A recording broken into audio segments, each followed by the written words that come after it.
paracha qu'on a lu hier, et la suite c'est aujourd'hui. Hier on a lu l'histoire de Myriam. Myriam, elle demande à son frère Aaron, pourquoi Moshe, il a divorcé sa femme. Vous savez très bien que Moshe Rabbeinu, Haz Shalom, il ne va pas lâcher sa femme comme ça. S'il a fait ce qu'il a fait, c'est avec la permission de Hakadosh Baruch Hu. C'est Hachem qui lui a dit, tu peux te séparer de ta femme pour pouvoir s'occuper de Am Israël. On dit Torah Tsivalano Moshe, Moracha qui est là Yaakov. Et c'est Torah que, jusqu'à maintenant, il y a la Torah de Moshe Rabbeinu. Jusqu'à maintenant. On dit qu'il n'y a pas une génération, il n'y a pas la Neshama de Moshe Rabbeinu. Chaque génération, il y a la Neshama de Moshe Rabbeinu. Et pour que Moshe Rabbeinu il puisse s'investir à enseigner la Torah à Israël, il faut qu'il soit libre. Il faut qu'il soit libre. Donc Akash lui a dit, mon fils, voilà, tu te sépares de ta femme, tu t'occupes que de Am Israël. Bon, c'est ça l'histoire. Mais on n'a pas vu que Moshe Rabbeinu il a dit ça. Personne n'était au courant de tout ça.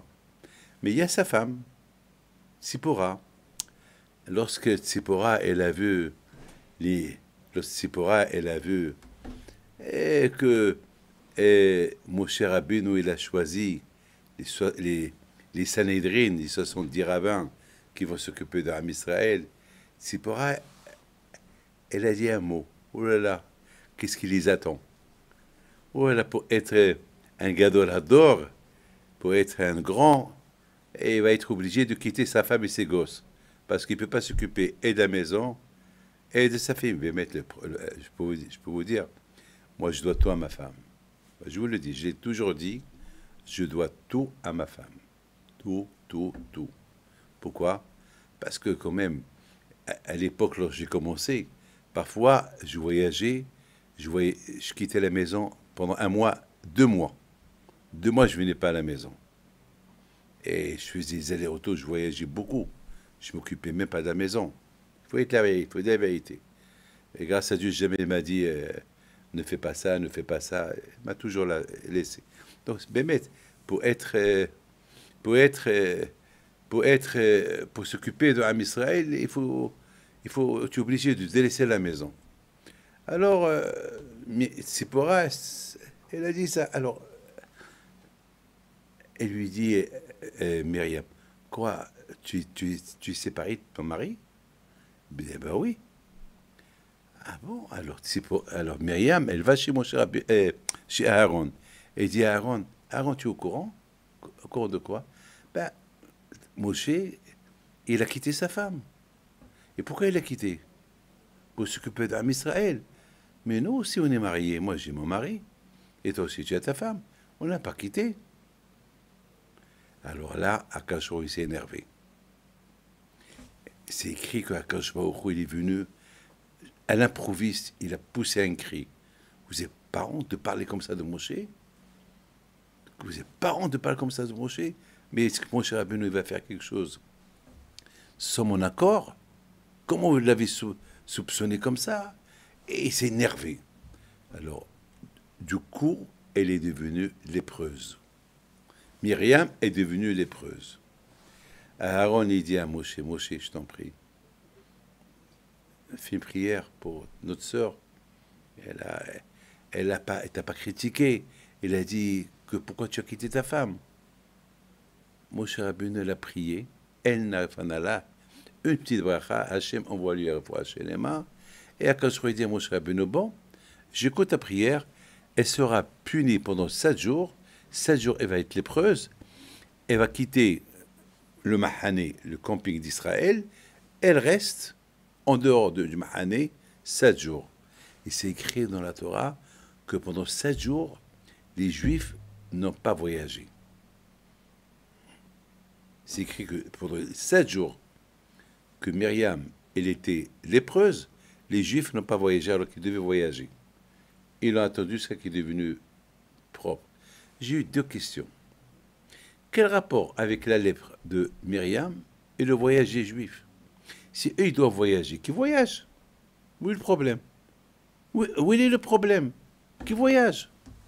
Et Myriam, elle continue, elle voyage derrière eux. Au lieu qu'elle reste toute seule en dehors du camping, ben, elle aussi, elle marche. Oui, le problème. Pourquoi quand Shmuel a dit il faut que le béni Israël y reste? Alors, il y a nos sages qui disent c'est parce que Myriam, elle a attendu Moshe Rabbeinu lorsque sa mère elle l'a jeté dans le fleuve. Et Myriam, elle a attendu le temps que pour voir ce qui va arriver parce que Myriam, elle avait une émouna. Myriam, elle avait une grande émouna. Elle dit c'est pas possible que mon frère Moshe, il va mourir. C'est moi qui a poussé papa à reprendre sa femme. Et il a repris sa femme et il a eu un garçon avec elle. Et c'est pas possible, ce garçon-là, il va mourir comme ça. Il va y arriver un miracle. Vous savez, beaucoup des fois, on perd espoir. Beaucoup des fois, il y a des gens qui perdent espoir. Myriam, elle n'a pas perdu espoir. Elle a dit non, c'est pas possible. Il va avoir quelque chose. Mais qu'est-ce qu'il va avoir? Ça y est, il a été jeté au Nil. Il y a des crocodiles. Et le Nil, il y a comment ça s'appelle, il y a ce qu'on appelle, il y a le courant et la Teva, elle marche, elle va vers le courant. Qu'est-ce que tu vas attendre? Tu vas attendre quoi? Et elle dit non, c'est pas possible. Vous savez, lorsque quelqu'un a la émouna, même dans ce qui est impossible, eh ben, tu vois les résultats. Et les résultats, ils viennent lorsqu'il y a la émouna. Beaucoup de fois, on dit cette phrase dans le Moussar. On dit, la émouna, elle commence lorsqu'il n'y a plus d'espoir. Lorsque tu vois la chose, il n'y a plus d'espoir, c'est là où la émouna, elle commence. Mais il n'y a plus d'espoir. Il n'y a plus rien. C'est pas grave. Si tu as l'émouna, c'est là où les miracles peuvent arriver. Là où c'est exactement avec, c'est comme ça ce qui s'est passé avec Myriam. Là où il n'y a plus d'espoir, c'est fini. Il y a le courant. Ça y est, la Teva va être emportée par le fleuve. Il y a les crocodiles. Ça y est, c'est fini. Et c'est là que Batia, elle est venue. Et elle a sauvé. Et non seulement qu'elle a sauvé, qui a récupéré le bébé à la fin, et il est retourné à sa place. La mère, c'est Yochebet. Eh bien, le bébé, Moshe, il est retourné encore par l'intermédiaire de Myriam. Et Myriam, elle a donné à qui? À Yochebet, la maman. Et le miracle est arrivé. Alors, Akash Baruch Hu, il dit, comme elle a attendu son frère, alors moi aussi, je veux que le béni Israël. Et c'est grâce à Moshe que il y a la Torah, et c'est lui, et c'est grâce à Myriam, alors il faut que le béni Israël, ils attendent, qu'ils font kavod à Myriam. Parce que, entre nous, si Myriam n'aurait pas attendu, peut-être, il y aurait eu un miracle toujours. Mais le miracle n'aurait pas été attribué à Myriam. Il y aurait toujours. Akash Baruch Hu, ne vous inquiétez pas, Akash Baruch Hu, il a toujours des solutions à tout. Moi, je vois des miracles. Je vais avec. Je vois des choses où il n'y a pas de solution. À la fin, il y a une solution. Je ne sais pas. Il y a la solution. Ça n'existe pas quelque chose qui n'a pas de solution. Ça n'existe pas. Ça n'existe pas. Mes amis, exactement, la question, elle est là. Myriam, elle a attendu un peu, mais c'est d'air. Alors Akash Baruch Hu, il peut lui donner une autre récompense. Pourquoi faire attendre tous les Juifs 7 jours? C'est ça ma question. Pourquoi faire attendre tous les Juifs 7 jours? Mais c'est d'air. Ça va, elle a attendu son frère. Voilà, et il y a l'eau. Grâce à Moshe, grâce à Myriam, les Juifs, ils ont eu dans le désert 40 ans d'eau. Oui ou pas? Voilà. Toi, tu as sauvé ton frère de l'eau. Voilà, l'eau que les Juifs vont boire pendant 40 ans, c'est grâce à toi. Oui ou pas? Ah, pourquoi il faut que tous les Juifs, ils attendent? Parce que Myriam, elle a attendu Moshe, qu'est-ce qui va lui arriver? Ah, quand je lui ai dit, alors, mettons qu'elle est impure, tous les Juifs vont attendre. Pourquoi? Il manque quelque chose ici. Alors maintenant, la Tsarat, qu'est-ce qu'elle a dit de mal, Myriam? Alors ça veut dire que si maintenant vous entendez quelqu'un qui divorce, et vous me posez la question, Rabbi David, mais pourquoi Paul, il a divorcé? Alors, vous avez fait une rabera? Eh bien, il a divorcé. Je ne sais pas. Vous comprenez? C'est une question qu'on pose toujours. Vous entendez quelqu'un que vous connaissez bien, qui divorce. Première réaction, qu'est-ce que vous dites? Pourquoi ils ont divorcé? Ou pas? Oui ou pas? Eh bien, d'après ce qu'on est en train de voir, il ne faut pas poser cette question. Vous comprenez? Ça veut dire, avec imaginez-vous, si moi je divorce, voilà. Le monde dit, quoi, Rabbi David, il a divorcé? La preuve. Mais pourquoi? Et alors, ça va. Pourquoi? Et chacun, ben pourquoi? Je ne sais pas. Ben, et là, il va dire, tu sais pourquoi? Mais il faut savoir une chose. Mais les gens, ils ne savent pas pourquoi j'ai divorcé. C'est eux qui vont inventer les histoires. Vous avez compris ce que je vous dis? Il va dire, ah ben peut-être il a frappé sa femme, ah ben peut-être c'est elle l'insulte, peut-être il y a ça. Chacun va dire, donc un lachanara, il va naître vraiment sans raison. Ici on parle de mon cher Rabbeinu, ici on ne parle pas de n'importe qui, quelqu'un qui n'est pas connu. Imaginez que je viens, vous savez que Jean-Claude il a divorcé? C'est que Jean-Claude? Jean-Claude. Jean-Claude, qui connaît Jean-Claude? Personne. Mais si je dis, Rabbi Haïm Pinto a divorcé. Waouh, pourquoi? Tout le monde est curieux. Moshe Rabbeinu l'a divorcé. Ah bon? Pourquoi? Chacun va dire une raison. Et c'est ça la lachonara. Le lachonara, il commence par une chose que tu dis, que tu ne connais pas la raison. C'est comme ça le lachonara, il commence. Chacun va commencer à arrondir le lachonara, à agrandir le lachonara. T'as un problème. Myriam, pourquoi Moshe il a divorcé? Demande-lui à lui directement. Qu'est-ce que tu dis à Aaron? Aaron, il va te dire quoi? Tu demandes à Aaron, tu sais, il va te répondre quoi? D'où lui, il sait. Peut-être lui, il sait, je n'ai jamais posé la question. De l'autre côté, lorsqu'une phrase comme ça, elle sort d'une femme comme Myriam, ça donne à réfléchir. Lorsque c'est une grande personnalité qui dit « Waouh, Moshe a divorcé », ouais, c'est Myriam, elle se pose la question, donc il y a quelque chose. C'est ça qui a fait que Akadosh Baruch Hu s'est énervé. Ah, mais ça, on a répondu pourquoi Akadosh Baruch Hu a puni Myriam. Mais maintenant, pourquoi les Juifs, ils ont attendu? C'est la question. Ça m'a pris du temps pour réfléchir. Heureusement qu'il y a la suite. On a lu la paracha d'aujourd'hui. Hachem, il a envoyé des espions, 12 espions, pour espionner Israël. Déjà, il y a une question pour vous. Vous êtes des Lévi'im. On a vu que Moshe Rabbeinu n'a pas envoyé les Lévi'im à espionner Israël.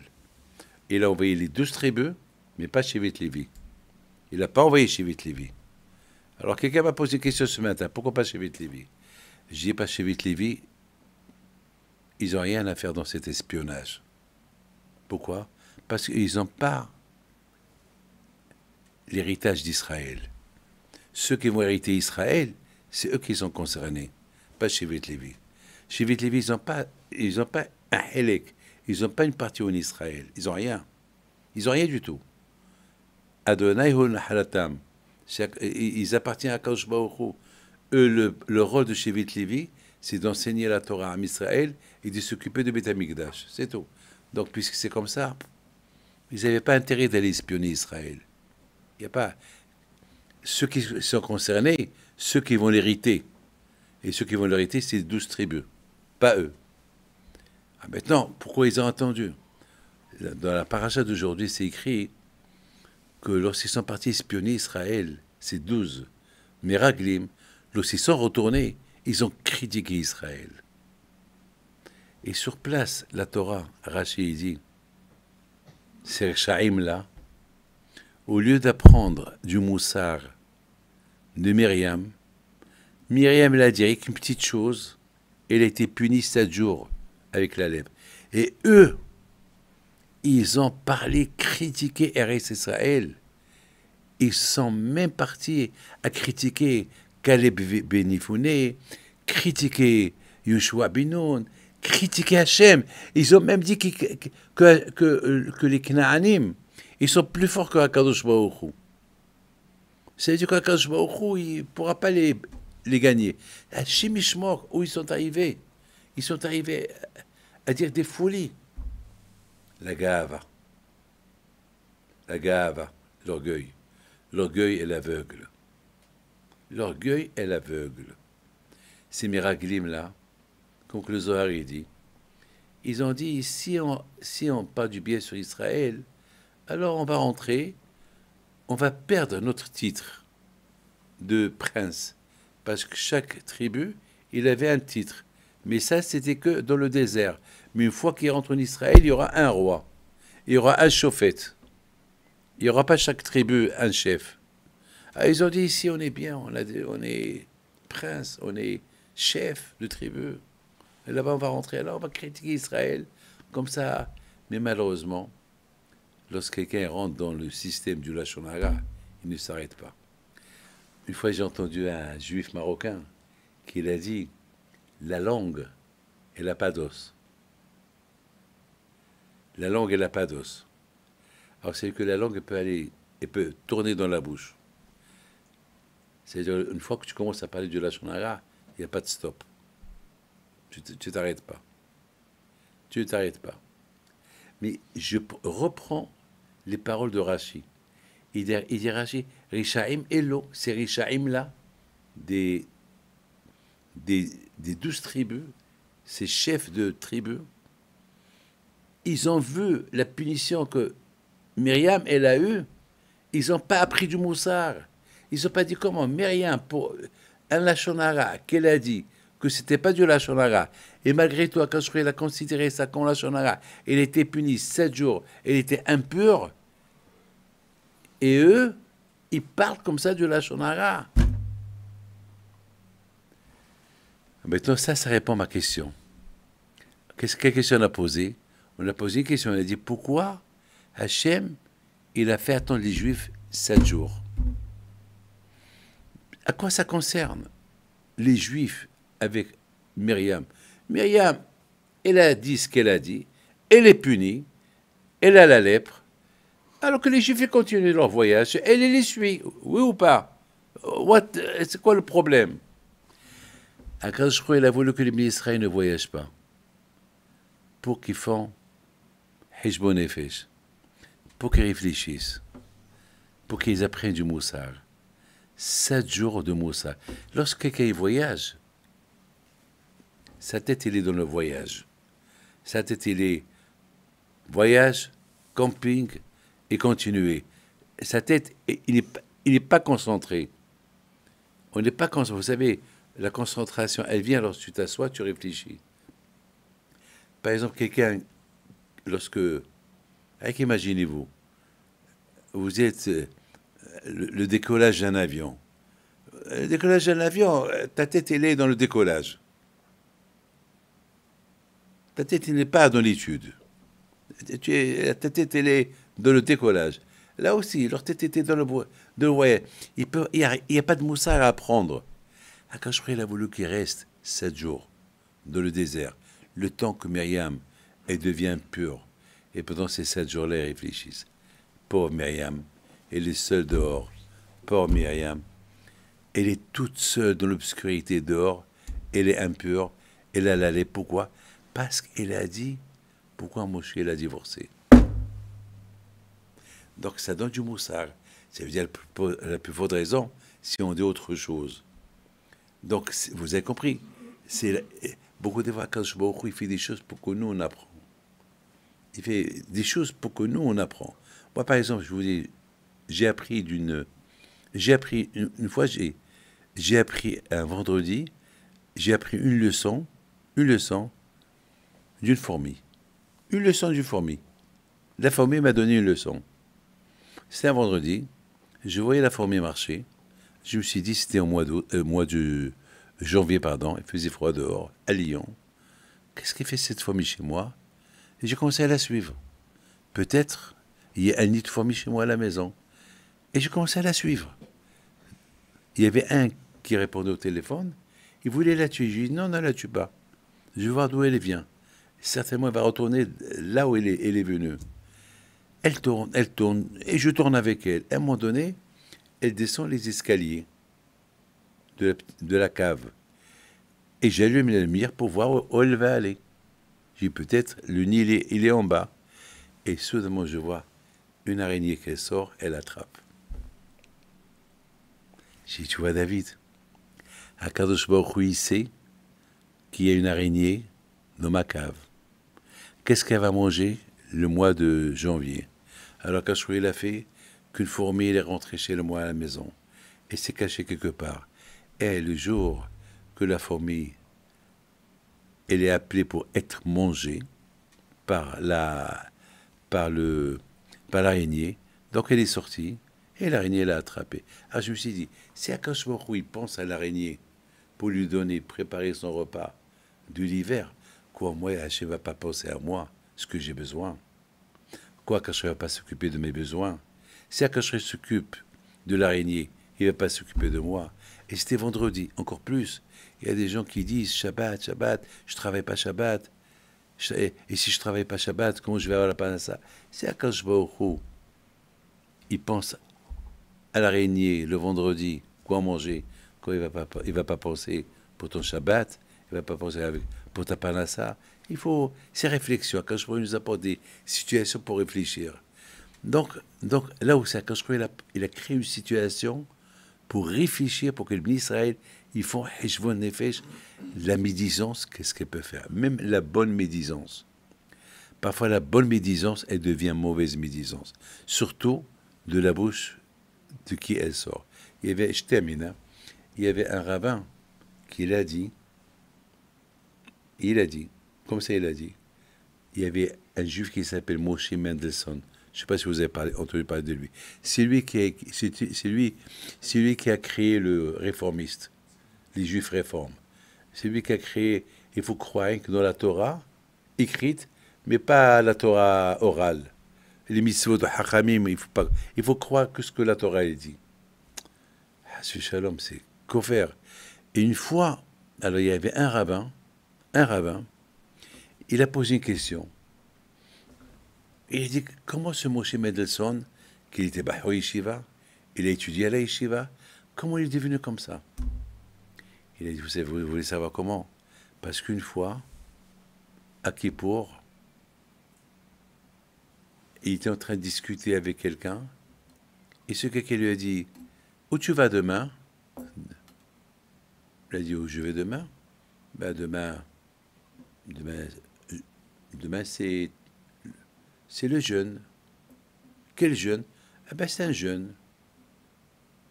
Mais quel jeûne? Un jeûne. Il n'a pas dit le mot Kippour. Le rêve qu'elle a entendu ça, il dit, s'il n'a pas dit Kippour, c'est qu'il est loin de l'idée de Kippour. Celui-là, il va mal sortir. Et ça s'est passé comme ça. Beaucoup de fois, on voit des situations. De ces situations-là, on apprend des choses. Moi, toute ma vie, j'apprends des choses. Par exemple, hier, il y a quelqu'un qui a prié avec nous hier, il habite au Shalaïm. Je l'ai vu tout le Shabbat. Avant de partir hier, après Minha, je lui ai dit Shabbat, je lui ai dit, vous êtes qui? Il m'a dit, je suis quelqu'un que c'est grâce à votre père que je suis là. J'ai dit, ah bon? Vous êtes qui? Monsieur Abitbol. Pourquoi grâce à mon père? Il dit, parce que ma mère, elle n'arrivait pas à avoir des enfants, et toujours elle venait chez votre père. Tout le temps. Et un jour, mon père lui a dit, madame, ça fait tellement de temps que je te vois, et je vois que je n'arrive pas à t'aider. Il lui dit, Rabbi, si je dois calculer le temps que je viens chez vous, j'aurais dû avoir au moins 3 enfants. Alors mon père lui dit, alors prie toujours. Elle dit, alors je vais prier pour avoir 3. Il me dit, je suis parmi les 3. Ma mère, elle a eu un enfant. 2 mois plus tard, elle est tombée enceinte. Et lui, il est parmi les 3. J'ai entendu ça hier. Et j'ai respiré. J'ai dit, regarde la Emouna. On apprend. On se renforce. Qu'est-ce qu'on apprend de Myriam? Pourquoi les Juifs, ils ont attendu 7 jours pour le Moussar? Et ces Shaïm, ces Miraglim, ces espions-là, ils n'étaient pas parmi ceux qui ont appris du Moussar. Parce qu'ils ils ont appris, ils ont retenu un Moussar pour une petite phrase qu'elle a dit, Myriam, elle a été punie 7 jours. Alors eux, avec tout ce qu'ils vont dire, ils ne vont pas être punis. Donc, le fait que, ça veut dire que beaucoup des fois, on entend un cours de Torah, on fait comme ça, on entend. Ah, pas mal. On entend, pas mal. Non, un cours de Torah, il faut que ça rentre dans ta tête et tu le fais travailler. C'est ça un cours de Torah. C'est pas, ouais, pas mal, oui, ça, il a raison, mais parfois c'est évident, c'est pas évident. Et tu commences à dire des pilpolim. Alors tu dis pilpolim, tu as rien dit. Tu entends quelque chose, tu réfléchis, tu fais et tu vas voir, ça va t'aider. Ces Chaim-là, ce qu'ils ont vu sur Myriam, ça les a pas aidés. Pourquoi? Parce qu'ils avaient une chose dans la tête. Si on parle du bien, on va perdre notre titre. Que Hachem, il vous protège, il vous donne la